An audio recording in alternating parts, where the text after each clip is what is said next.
안녕하세요. 한영숙 목사입니다.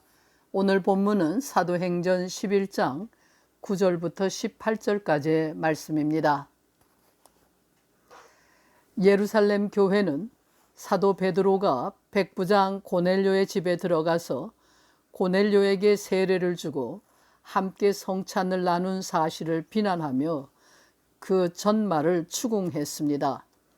할례받지 못한 불결한 이방인의 집에 들어가서 그에게 세례를 주어 교회의 한 식구가 되게 만든 사실을 비난하는 소동이 교회 안에서 일어난 것입니다. 그때 베드로는 부활하신 예수께서 자신과 고넬료에게 보여주신 환상을 이야기하고 하나님이 깨끗하게 하신 것을 네가 속되다 하지 말라는 하늘의 소리를 들었다는 사실과 고넬료의 집에서 복음을 전했을 때에 저들에게 성령이 임했던 사실을 설명하여 자기는 하나님의 뜻에 순종했을 뿐이라고 말합니다. 베드로는 내가 누구이기에 하나님을 막을 수 있느냐는 말로 이방인 전도의 정당성을 주장했습니다. 이 말을 들은 당시의 기독교인들은 소동을 그치고 잠잠해졌으며 이방인에게도 생명 얻는 세례를 주신 하나님께 영광을 돌렸다고 본문은 전합니다. 이렇게 받아들여지기 시작한 이방인들이 점차 기독교회의 주축이 되기에 이릅니다. 교회 안에 이방인의 수는 점점 늘어갔습니다. 그러나 유일신 사상과 신앙생활의 전통이 없었던 이방인들은 교회 안에서 많은 문제를 일으켰습니다. 이들이 야기한 문제들은 바울의 서신들에 잘 기록되어 있습니다. 오랜 고민과 사상적 투쟁을 통해서 형성된 유일신 하나님에 대한 신앙을 가지고 있었던 유대인과 잡다한 신을 섬기는 헬라 문화에 젖어 있었던 이방인 사이의 문제는 초대교회가 해결해야만 했던 가장 심각한 문제였습니다. 이 문제를 해결하지 않고서는 기독교회가 존립할 수 없었습니다. 신앙의 전통이 다르고 문화가 다른 사람들을 하나의 공동체로 만드는 일은 결코 쉽지가 않습니다. 이들을 하나로 묶어줄 연결고리를 찾는 일에 심혈을 기울였던 사도 바울의 신학적 노력을 통해서 기독교 신학이 정립되었다고 해도 과언이 아닙니다.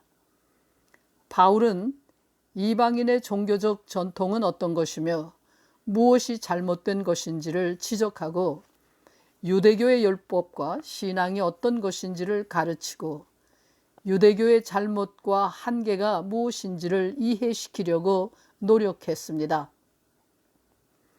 바울은 유대교와 헬라 사상의 문제점들을 극복하고 예수 그리스도의 십자가와 부활을 믿는 신앙으로 인간이 당면하는 재반 문제들의 해답을 제공하려고 애썼습니다. 이러한 바울의 노력이 기독교 신학의 골격을 이루게 되었습니다. 오늘 본문에 기록된 바와 같이 베드로가 시작한 이방인 전도가 바울에게서 꽃을 피우고 열매를 맺게 되었습니다. 혼란 중에 시작된 이방인 전도였지만 교회 안에 들어온 이방인들로 인해서 기독교회는 유대교의 분파 중 하나가 아닌 새로운 종교 집단으로 우뚝 서게 됩니다. 고넬료를 만나야 했던 당시의 베드로에게는 확신도 자신도 없었습니다. 베드로는 복음이 이방인에게도 전해줄 수 있다는 생각을 하지 못했습니다. 불결하고 난잡한 우상 숭배자들에게 거룩하신 하나님의 아들 예수 그리스도를 전해야 한다고는 상상도 못했고 이방인들이 하나님의 선택을 받을 수 있다는 것은 꿈도 꾸지 못했습니다. 이러한 베드로가 이방인에게 복음을 전하게 된 것은 하나님의 뜻이었다고 본문은 말합니다. 하나님께서 베드로에게 환상을 보여주시고 하나님이 깨끗하게 하신 것을 네가 속되다고 하지 말라고 명령하셨습니다. 하나님이 깨끗하게 하신 것을 네가 속되다고 하지 말라는 말씀은 초대교회에서 이방인 전도를 위한 금언과 같은 것이었으리라고 저는 생각합니다. 지금도 이 말씀에 기초하여 모든 전도자들이 세계 각처에서 복음을 전하고 있습니다. 이 말씀 위에 서 있지 않으면 전도자는 복음을 전할 수 없고 교회는 존립할 수 없습니다. 특히 다양한 인종으로 구성되어 있는 미국의 교회들에서 그러합니다. 백인들의 전유물이었던 기독교 신앙이 흑인 노예들에게 전파되었을 뿐만 아니라 온갖 종류의 이민자들에게도 복음이 전파되었습니다. 자연히 백인만이 아니라 흑인을 비롯한 유색 인종들 중에서도 교회의 지도자들이 나오게 되었습니다. 이와 같은 미국 교회의 변화는 미국 사회의 변화로 이어져 왔습니다. 그럼에도 불구하고 인종차별 문제는 미국 교회가 아직도 해결해야 할 과제로 남아 있습니다. 하나님이 깨끗하게 하신 것을 네가 속되다고 하지 말라는 말씀은 순수 혈통과 단일 민족임을 자랑하는 한국 교회와 한국인들에게도 금언이 되어야 합니다. 이 말씀은 걸핏하면 금수저가 어떻고 흙수저가 어떻다는 말을 쉽게 하는 한국인들의 생각과 태도를 바꾸는 원동력이 될 수 있습니다. 모든 인간은 하나님 앞에서 동등합니다. 인간을 지으시는 분은 하나님이십니다. 한 사람은 이렇게 또 한 사람은 저렇게 만드시는 분은 하나님이십니다. 북한 주민들이 남한 주민들보다 죄가 더 많아서 더 큰 고통을 당하는 것이 아닙니다. 왜 그러한지 그 이유를 우리는 알 수 없습니다. 분명한 것은 인간을 판단하고 결정하는 것은 하나님의 손에 달려 있다는 사실입니다. 인간의 모든 삶은 하늘을 나는 참새 한 마리가 땅에 떨어지는 것까지 하나님의 뜻 안에 있습니다.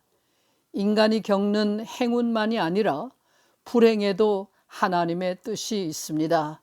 하나님의 뜻과 인생의 의미는 하나님의 계시가 임하기 전까지 깨달을 수 없습니다. 십자가 위에서 죽어가던 인간 예수도 그 십자가의 의미를 몰랐습니다. 그것이 인간입니다. 십자가의 의미는 예수께서 부활하심으로 밝혀졌습니다. 우리가 부활하신 예수를 만나기 전까지 예수께서 지신 십자가의 의미를 알 수가 없습니다. 하나님이 우리의 눈을 열어주시는 그날에, 예수 그리스도의 날에, 우리가 얼굴과 얼굴을 대면하게 볼 그날에 우리는 모든 것을 온전하게 깨달을 수 있습니다.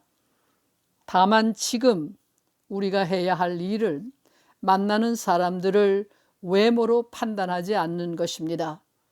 하나님께서 깨끗하게 하신 것을 네가 속되다고 하지 말라는 말씀을 기억해야 합니다. 그리하여 열린 마음으로 이웃을 대하고 인간을 가능성에서 바라볼 수 있어야 합니다. 자기 앞에 서 있는 사람과 함께 계시는 하나님을 볼 줄 아는 사람이 참된 그리스도인인 것입니다. 기도하겠습니다. 하나님, 그리스도인이라고 고백하면서도 이웃을 차별해온 저희를 용서해 주시고 하나님이 깨끗하게 하신 것을 속되다 하지 말라는 주님의 말씀에 순종하며 살아가는 저희가 되게 해 주시옵소서. 예수 그리스도의 이름으로 기도합니다. 아멘.